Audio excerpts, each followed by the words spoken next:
In this chapter, we're gonna create a sequencer. Let's go to the events, and when the green flag is clicked, we wanna play a custom-made song. So let's duplicate the cue, right-click, duplicate, drag it, and as you see, if we press the green flag, this is getting executed.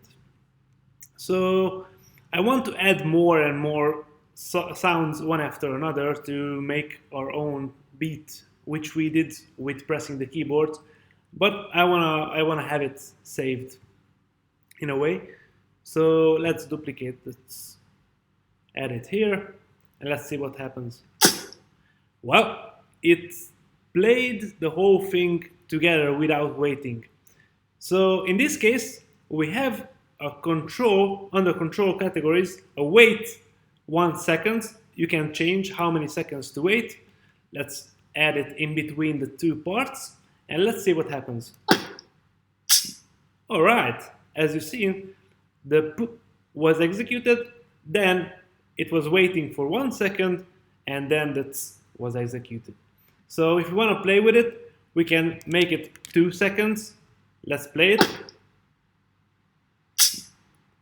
As you see, the waiting is bigger because it waited 2 seconds. We can also do it a fraction of like 0.3. Let's check it out. All right, this sounds like a musical. So let's add more and more blocks. Let's duplicate the, add it here, add some delay. Let's make it 0.1. Let's make another one. Let's wait 0.1.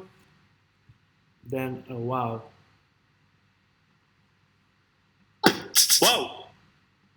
And also wait in between. For example, 0.3.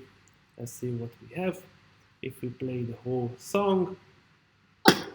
Wow! Alright. So what happened here when I pressed the green flag?